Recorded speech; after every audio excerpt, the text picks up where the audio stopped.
Section 3. You will hear two students called Jane and Mark talking to their tutor about the project assignments for their senior thesis. First, you have some time to look at questions 21 to 23.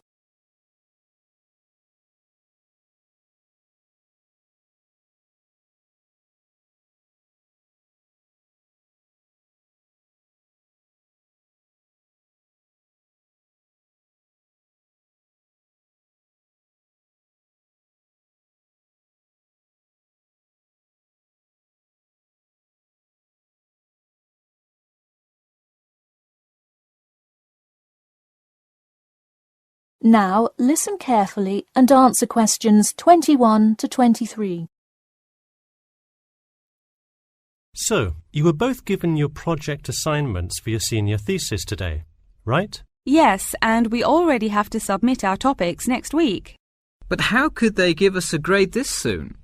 No, next week's due date will not be counted towards your final grade. The teachers are just going to read your topic and give you feedback. Oh, I see. So first we should come up with our topics, and then what? Well, once you know what you want to study, you need to think about how you'll study it. You need to decide on your research methods. The methods will be the main part of your paper. What about the results section? Well, I can give you feedback on that, but you will be the one carrying out an experiment, and thus will have to produce the results on your own. What I would like to do today is practice writing research papers before you even begin your report.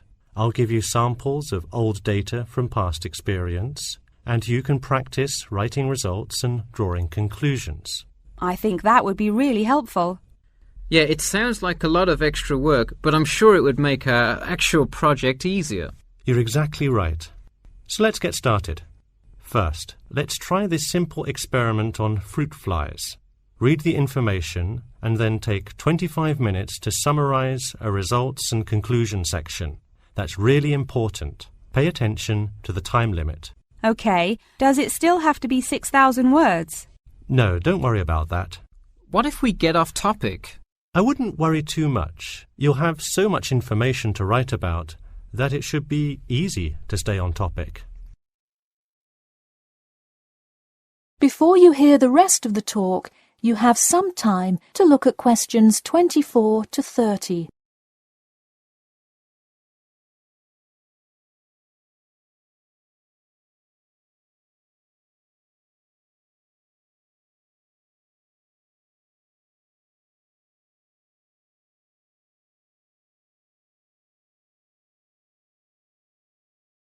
Now listen carefully and answer questions 24 to 30.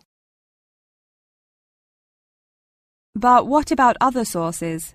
Well, for this assignment, you can use the one from your textbook. In your actual paper, you should find old experiments that support your topic. So do we need to find different types of sources? For instance, should I be conducting lots of interviews to use in my paper? No, there's no need to conduct lots of interviews or anything like that. OK, I'm ready to get started. I'm still a little confused, though, on how we should format our paper. Don't worry about it for now, but on your final paper, make sure to pay attention to the format. It should follow the guidelines exactly. Oh man, I'm starting to understand why they give us all semester to do this. Are there any other small details like that we should know about? Not a whole lot. Make sure you provide 2 copies. One for your teacher, of course, but one for yourself as well. And of course, you know the due date, right?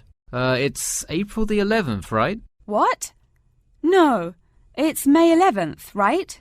Yes. The due date is May 11. Write it down. Oh, wow. Yeah, I need to note it. Also, I'm having trouble finding information on my topic. What if I can't find enough good sources? It's all right to change your topic. Just make sure to do it before the beginning of April. Oh, really? Wow, I'm definitely going to change it then. Just make sure to write a note to your teacher, letting him or her know. OK, so getting back to writing this sample paper, where do we start? Should I just explain the experiment and what happened? Well, you need to start with your hypothesis. what you think will happen, and then describe your procedure. Then you can write up the results and your conclusions. Oh boy, I don't know if I can handle any more instructions. That is the end of Section 3. You now have half a minute to check your answers.